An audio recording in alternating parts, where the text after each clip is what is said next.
اس نے الفاظ اتنی بلند آواز میں کہے کہ باہر کھڑے ملازمین تک نے سن لیے۔ جب آلیان نے یہ سنا تو اس کی آنکھوں میں خون اتر آیا۔ اس نے آگے بڑھ کر اس کے منہ پر ایک زوردار تھپڑ رسید کیا۔ تھپڑ کی آواز سے کمرے کا سکوت ٹوٹا۔ آلیان کے ہاتھ کی ضرب اتنی سخت تھی کہ رواحہ کا سر چکرا گیا اور وہ توازن کھو کر فرش پر جا گری۔ اس کا نرم اور نازک گال سرخ ہو گیا اور ہونٹوں کے کنارے سے خون کی ایک ہلکی سی لکیر بہہ نکلی۔ اس کی سرخ میکسی اب آنسوں اور خوف کی علامت بن چکی تھی۔ بڑی بیگم چیختی ہوئی آگے بڑھی لیکن آلیان نے انہیں ہاتھ کے اشارے سے وہیں روک دیا۔ اماں آج ہی مجھے رخصتی کروانی ہے، وہ غصے سے کہتا وہاں سے چلا گیا۔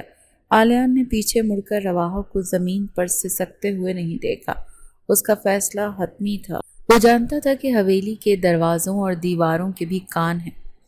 اس کے سیاسی حریفوں کے جاسوس ہر کونے میں موجود ہیں جو ملازمین کے روپ میں اس کی کمزوری تلاش کر رہے تھے۔ اس نے دالان میں آتے ہوئے ایک مشکوک ملازم کو فون پر بات کرتے ہوئے دیکھ لیا تھا اور وہ ثابت کرنا چاہتا تھا کہ رواحہ اس کے نزدیک کوئی وقت نہیں۔ اسے معلوم تھا کہ اگر دشمنوں کو یہ بھنک بھی پڑ گئی کہ رواحہ اس کی کمزوری بن سکتی ہے یا حویلی میں اس کی کوئی اہمیت ہے تو وہ اسے بلیک میل کرنے کے لیے اس لڑکی کو اغوا کر لیں گے۔ اسے ذلیل کر کے آلیان نے دراصل دشمنوں کو ایک پیغام دیا تھا کہ یہ لڑکی اس کے لیے مٹی کے ایک ذرے سے زیادہ اہمیت نہیں رکھتی ہے۔ اسی رات رخصتی کا انتظام کیا گیا۔ حویلی میں کوئی خوشی نہیں منائی گئی، کوئی شہنائی نہیں بجی، کوئی ڈھولک کی تھاپ نہیں سنائی دی، نہ ہی کسی رشتہ دار کو بلایا گیا۔ یہ ایک دلہن کی رخصتی نہیں بلکہ کسی قیدی کی جیل منتقلی کا منظر تھا۔ رواحہ کو اس کی پسندیدہ سرخ میکسی اتار کر ایک عام سے سوتی لباس میں ملبوس کر دیا گیا۔ اس کا چہرہ آنسوؤں سے سوجا ہوا تھا اور قدموں میں بالکل جان نہیں تھی۔ بڑی بیگم خاموشی سے آنسو بہا رہی تھی لیکن آلیان کے خوف سے کسی کی زبان نہیں کھل رہی تھی۔ رواحہ کو ایک عام سے لباس میں آلیان کی سیاہ بلیٹ پروف گاڑی میں بٹھا دیا گیا۔ گاڑی کا پچھلا دروازہ اتنی سختی سے بند کیا گیا کہ رواحہ کا دل اچھل کر حلق میں آ گیا۔ آلیان ڈرائیونگ سیٹ پر تھا اور اس کے چہرے پر پتھر جیسی سختی تھی۔ اس نے گاڑی کا انجن سٹارٹ کیا اور ایکسیلیٹر پر پاؤں دبا دیا۔ گاڑی حویلی کے آہنی دروازے سے نکل کر شہر کے اندھیرے میں گم ہو گئی۔ سڑکیں سنسان تھیں اور اسٹریٹ لائٹس کی زرد روشنی گاڑی کے شیشوں سے تیزی سے پھیل رہی تھی۔ رات کا سناٹا اور گاڑی کے پہیوں کی رگڑ ایک خوفناک سا ماحول پیدا کر رہی تھی۔ رواحہ پچھلی سیٹ پر بیٹھی خاموشی سے رو رہی تھی۔ اس کی ہچکیاں اور سسکیاں کار کے پرسکون ماحول میں واضح طور پر گونج رہی تھیں لیکن آلیان کے ماتھے پر کوئی شکن تک نہیں آئی۔ آلیان نے ایک بار بھی مڑ کر اسے نہیں دیکھا، نہ ہی اسے تسلی دینے کی کوئی کوشش کی۔ اس کا واحد مقصد اس لڑکی کو سیاسی دشمنوں کی نظروں سے دور کرنا تھا۔ وہ جانتا تھا کہ شہر میں اس وقت حالات انتہائی کشیدہ ہیں۔ اس کے بھائی کے قتل کے بعد سے سیاسی منظرنامہ ایک خون آشام جنگ کی صورت اختیار کر چکا تھا اور اس جنگ میں رواحہ کا حویلی میں رہنا موت کو دعوت دینے کے مترادف تھا۔ اس نے ریئر ویو مرر میں عقبی سڑک کا جائزہ لیا تاکہ یقین کر سکے کہ کوئی گاڑی ان کا پیچھا تو نہیں کر رہی۔ سفر طویل اور تھکا دینے والا تھا اور کئی گھنٹوں کی مسلسل ڈرائیونگ کے بعد گاڑی شہر کی حدود میں مکمل طور پر باہر نکل آئی تھی۔ اب وہ کچے اور دشوار گزار پہاڑی راستوں پر سفر کر رہے تھے۔ چاروں طرف گھپ اندھیرا تھا اور گاڑی کی تیز ہیڈ لائٹس اندھیرے کا سینہ چیرتی ہوئی آگے بڑھ رہی تھی۔ رواحہ کا دل خوف سے زور زور سے دھڑک رہا تھا۔ اسے لگ رہا تھا کہ آلیان اسے کسی ویران کھائی میں دھکا دے کر مارنے کے لیے لے کر جا رہا ہے۔ گاڑی کئی گھنٹوں تک سفر کے بعد شہر سے دور ایک ویران خفیہ پہاڑی کے ریسٹ ہاؤس پر رکی۔ یہ جگہ آلیان کی خفیہ پناہ گاہ تھی جسے اس نے طویل عرصے سے اپنے خاص مقصد اور ہنگامی حالات سے نمٹنے کے لیے تیار کروا رکھا تھا۔ عمارت کا خاکہ رات کے اندھیرے میں کسی خوفناک قلعے جیسا لگ رہا تھا۔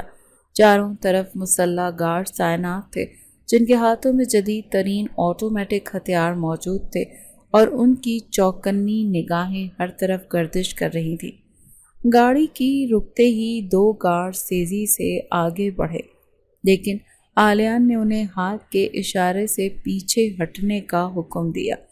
آلیان نے گاڑی کا دروازہ کھولا اور باہر نکل کر پچھلی سیٹ کی طرف آیا۔ اس نے رواحہ کو بازو سے پکڑا اور سختی سے کھینچتے ہوئے اندر لے گیا۔ میرا بازو چھوڑیں، مجھے درد ہو رہا ہے۔ آپ مجھے کہاں لے کر آئے ہیں؟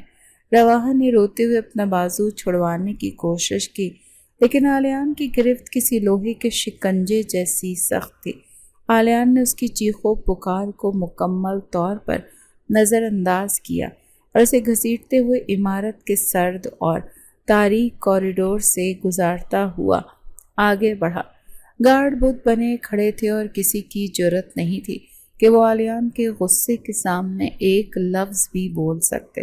اس نے رواحہ کو ایک تاریک اور بڑے کمرے میں دھکا دیا اور باہر سے کنڈی لگا دی۔ رواحہ توازن برقرار نہ رکھ سکی اور ٹھنڈے فرش پر جا گری۔ کمرے میں گھپ اندھیرا تھا اور کھڑکیوں پر لگی لوہے کی موٹی سلاخوں سے صرف پہاڑوں کی سرد ہوا اندر آ رہی تھی۔ رواحہ، دروازہ کھولیں، مجھے اندھیرے سے ڈر لگتا ہے، خدا را مجھے اکیلا مت چھوڑیں۔ رواحہ نے تیزی سے اٹھ کر دروازہ پیٹا، لیکن باہر مکمل خاموشی تھی۔ اس کی آوازیں موٹے اور بھاری دروازے سے ٹکرا کر واپس اسی پر طنز کر رہی تھی۔ آلیان نے گارڈ کو واضح حکم دیا کہ لڑکی کو اس کمرے سے باہر نکالنے کی قطعی اجازت نہیں ہے۔ اس دروازے کا تالا کسی صورت نہیں کھلنا چاہیے۔ اگر اس لڑکی نے باہر قدم رکھا تو میں تم سب کی لاشیں اسی پہاڑی سے نیچے پھینک دوں گا۔ آلیان نے پہرے داروں کے انچارج کو سخت لہجے میں وارننگ دی تھی اور وہاں سے مڑ گیا تھا۔ اگلے 2 دن رواحہ کے لیے قیامت خیز تھے۔ کمرے میں ایک عجیب سی گھٹن اور موت جیسا سناٹا تھا۔ وہ سارا دن فرش پر بیٹھی روتی رہتی اور دروازے کو دیکھتی رہتی۔ اسے دن میں 2 بار کھانا دیا جاتا، لیکن لانے والا گارڈ ایک روبوٹ کی طرح کام کرتا۔ وہ تالا کھولتا، کھانے کی ٹرے اندر رکھتا، رواحہ کی کسی بھی بات کا جواب دیے بغیر دروازہ دوبارہ بند کر کے تالا لگا دیتا۔ رواحہ منتیں کرتی، چیختی، چلاتی، لیکن آلیان اس کے سامنے نہیں آیا۔ وہ مکمل طور پر قیدی کی زندگی گزار رہی تھی۔ اسے لگ رہا تھا جیسے اسے زندہ دفن کر دیا گیا ہے۔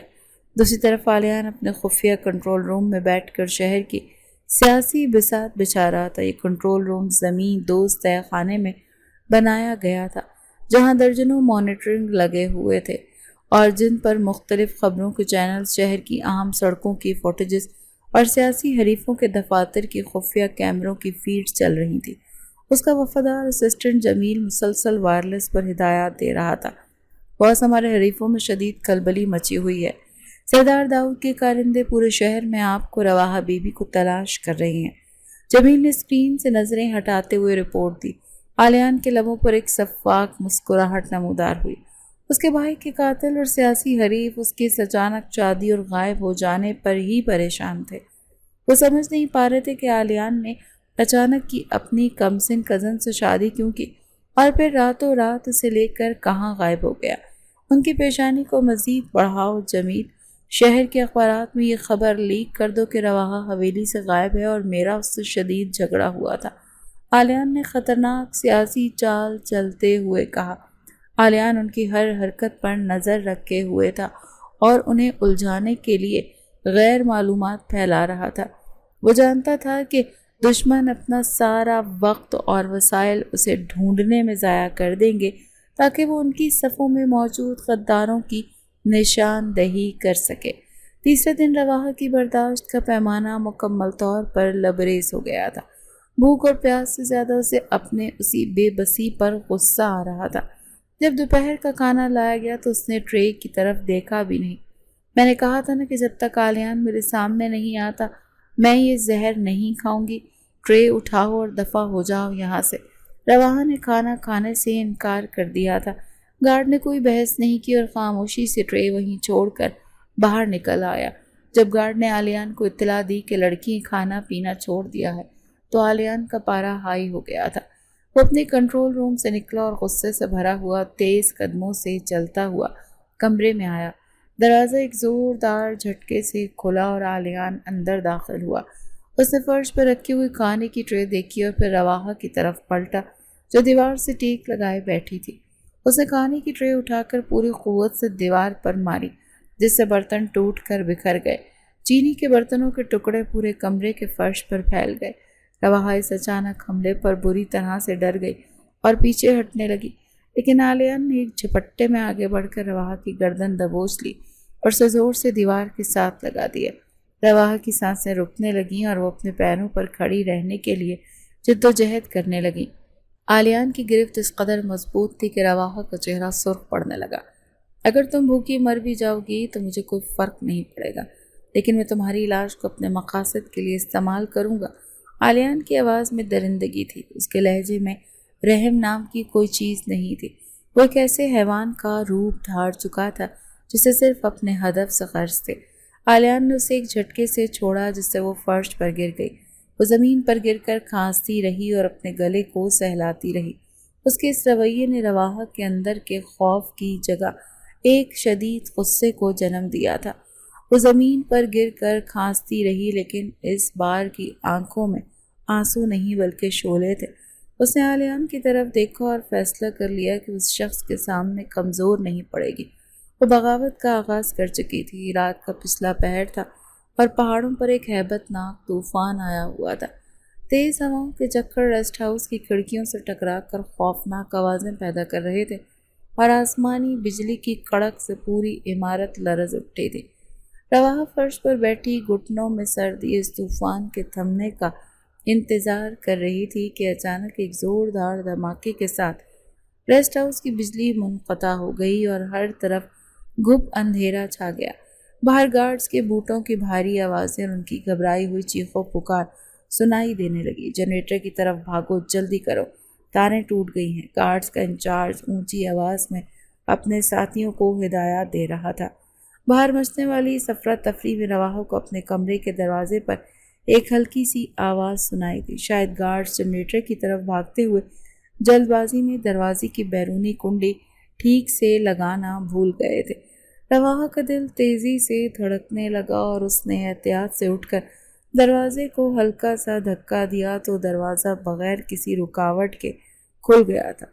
یہ میرا واحد موقع ہے، مجھے جاننا ہوگا یہ میرے لیے میرے ساتھ کیا کرنے والا ہے۔ رواحہ نے خود کلامی کی۔ اس کی آواز میں خوف کے ساتھ ایک نیا عزم بھی شامل تھا۔ وہ دبے قدموں تاریک راہداری سے نکلی۔ ایمرجنسی لائٹس کی مدھم سرخ روشنی میں کوریڈور کسی آسیب زدہ سرنگ جیسا لگ رہا تھا۔ وہ دیوار کے ساتھ لگ کر آگے بڑھی۔ تھوڑا آگے جا کر اس نے دیکھا کہ کنٹرول روم کا بھاری لوہے کا دروازہ کھلا تھا اور اندر سے ٹارچ کی روشنی باہر آ رہی تھی۔ عالیان کی غصے سے بھری آواز اندر سے ابھری، تمہیں جو کام دیا تھا وہ ابھی تک کیوں نہیں ہوا؟ میں تمہیں آخری وارننگ دے رہا ہوں۔ عالیان فون پر کسی سے انتہائی سخت لہجے میں بات کر رہا تھا۔ اس کے لہجے کی درندگی سن کر رواحہ کے قدم ایک لمحے کے لیے رکے، لیکن پھر اس نے دیکھا کہ عالیان فون کان سے لگائے کنٹرول روم کے پچھلے دروازے سے باہر بیلکنی کی طرف نکل گیا تھا۔ کنٹرول روم اب مکمل طور پر خالی تھا۔ رواحہ نے ایک گہرا سانس لیا اور تیزی سے کنٹرول روم کے اندر داخل ہو گئی۔ اس نے دروازہ اندر سے بند نہیں کیا تاکہ کسی بھی آہٹ پر فوراً باہر نکل سکے۔ کمرے میں چاروں طرف بڑی بڑی اسکرینز بند پڑی تھیں، لیکن ایمرجنسی بلب کی روشنی میں دیواروں پر لگے بڑے بڑے نقشے واضح نظر آ رہے تھے۔ ان نقشوں پر سرخ رنگ کے کراس لگے تھے اور کئی نامعلوم لوگوں کی تصویریں پن کی گئی تھیں۔ یہ سب کیا ہے؟ عالیان آخر کس جنگ کی تیاری کر رہا ہے؟ رواحہ کی آنکھیں حیرت سے پھیل گئیں۔ وہ نقشوں کو دیکھتی ہوئی میز کی طرف بڑھی کہ اچانک اس کی نظر میز کے بالکل درمیان میں رکھی موٹی اور سرخ رنگ کی فائل پر پڑی۔ اس میں جلی حروف میں رواحہ کے والدین کا نام درج تھا۔ اس کا دل جیسے ایک لمحے کے لیے دھڑکنا بھول گیا تھا۔ میرے امی ابو کی فائل یہاں پر کیا کر رہی ہے؟ عالیان کا ان سے کیا تعلق ہو سکتا ہے؟ رواحہ کے ہاتھ بری طرح سے کانپنے لگے تھے۔ اس نے کپ کپاتے ہوئے ہاتھوں سے فائل کھولی۔ پہلا صفحہ ایک تفصیلی پولیس رپورٹ پر مبنی تھا۔ اس نے پڑھنا شروع کیا تو اس کی آنکھوں کے سامنے اندھیرا چھانے لگا۔ رپورٹ میں واضح طور پر لکھا تھا کہ کار کا حادثہ کوئی قدرتی واقعہ نہیں بلکہ گاڑی کے انجن کے نیچے ایک ریموٹ کنٹرول بم نصب کیا گیا تھا۔ یہ جھوٹ ہے، یہ کیسے ہو سکتا ہے؟ پولیس نے تو کہا تھا کہ گاڑی کھائی میں گری تھی۔ روا کے منہ سے ایک سسکی نکلی تھی، اس کی آنکھوں سے آنسو تیزی سے بہنے لگے تھے۔ اس نے اگلا صفحہ پلٹا تو وہاں پوسٹ مارٹم کی دل خراش تصاویریں لگی ہوئی تھیں۔ تصاویر کے نیچے فرانزک لیب کی رپورٹ بھی تھی، جس میں بارود کی کیمیائی اجزاء کی تصدیق کی گئی تھی۔ فائل کے آخر میں ان لوگوں کی تفصیلات درج تھیں جنہوں نے یہ دھماکہ کروایا۔ یہ وہی سیاسی مافیا تھا جس نے آلیان کے سگے بھائی کو قتل کیا تھا۔ اس کا مطلب ہے کہ آلیان ان قاتلوں کے خلاف اکیلا ثبوت جمع کر رہا ہے، اور میرے ماں باپ کو بھی انہی درندوں نے مارا ہے۔ روا صدمے سے پیچھے ہٹی اور اس کے دماغ میں ایک زوردار دھماکہ ہوا۔ وہ حقیقت جو برسوں سے اس سے چھپائی گئی تھی آج اس کے سامنے ننگی کھڑی تھی۔ وہ جیسے اپنے والدین کی طبعی موت سمجھتی رہی، وہ ایک سفاکانہ قتل تھا۔ آلیان نے یہ فائل اس لیے رکھی تھی کیونکہ وہ ان دونوں خاندانوں کے قاتلوں سے بدلہ لینے کی منصوبہ بندی کر رہا تھا۔ روا کی ٹانگوں سے جان نکل گئی، وہ دھپ سے فرش پر گر پڑی تھی۔ فائل اس کے ہاتھوں سے چھوٹ کر زمین پر بکھر گئی اور وہ دھاڑے مار مار کر رونا چاہتی تھی، لیکن اس کے حلق سے آواز نہیں نکل رہی تھی۔ اور اسی لمحے ایک زوردار جھٹکے سے جنریٹر آن ہوا اور کمرے کی تمام لائٹس اور اسکرینیں روشن ہو گئی۔ روا نے گھبرا کر دروازے کی طرف دیکھا تو آلیان وہاں کھڑا موجود تھا۔ اس کی آنکھوں میں خون اترا ہوا تھا اور چہرے کی رگیں غصے سے پھول چکی تھی۔ تم نے اپنی موت کو خود دعوت دی ہے، آلیان پوری قوت سے چلایا۔ اس نے اپنی کمر سے سیاہ رنگ کا 9mm پستول نکالا اور تیزی سے آگے بڑھ کر سیدھا روا کے سر پر تان گیا۔ پستول کو ٹھنڈی نول روا کی پیشانی کو چھو رہی تھی اور آلیان کی انگلی ٹریگر پر تھی اور وہ کسی بھی لمحے گولی چلا سکتا تھا۔ تم نے مجھے کیوں نہیں بتایا کہ میرے ماں باپ کو قتل کیا گیا تھا؟ تم نے مجھ سے اتنا بڑا سچ کیوں چھپایا؟ وہ روتے ہوئے چلائی تھی۔ اس نے پستول سے ڈرنے کے بجائے آلیان کے کاندھوں اور آنکھوں میں آنکھیں ڈال کر سوال کیا۔ اس کے دل میں موت کا خوف ختم ہو چکا تھا اور اس کی جگہ ایک شدید کرب اور غصے نے لے لی تھی، کیونکہ تم ایک بے وقوف اور کمزور لڑکی ہو جو سچ کا بوجھ نہیں اٹھا سکتی۔ آلیان نے پستول نیچے نہیں کی بلکہ اس کا لہجہ مزید سخت اور بے رحم ہو گیا۔ آلیان نے اسے حقارت بھری نظروں سے دیکھا۔ وہ جانتا تھا کہ یہ سچ روا کو اندر ہی اندر توڑ دے گا، لیکن اس وقت اسے روا کی جذباتی حالت سے کوئی ہمدردی نہیں تھی۔ وہ کمزور نہیں ہوں، مجھے سچ جاننے کا حق ہے کہ میرے ماں باپ تھے۔ آلیان روا کے زمین پر بکھرے کاغذات کو مٹھی میں دبوچے ہوئے جواب دیا۔ اس کی آواز میں اب سسکیاں نہیں بلکہ ایک دھاڑ تھی۔ اس نے آلیان کے ہاتھ کو جھٹکنے کی کوشش کی، لیکن آلیان نے اپنی جگہ سے 1 انچ بھی نہیں ہلا تھا۔ سچ جان کر تم کیا کر لیتی؟ کیا تم ان سیاستدانوں کے گلے کاٹ سکتی تھی؟ کیا تم ان کی مسلح غنڈوں کا مقابلہ کر سکتی تھی؟ تم صرف آنسو بہا سکتی تھی۔ آلیان نے بندوق میز پر پھینک دی تھی اور آگے بڑھ کر روا کو کالر سے پکڑ کر کھڑا کیا۔ آلیان نے اسے اتنی سختی سے کھینچا کہ روا کے گلے میں خراشیں پڑ گئیں۔ اس نے روا کو گھسیٹتے ہوئے دیوار پر ساتھ لگی تصویروں کے سامنے لا کھڑا کیا۔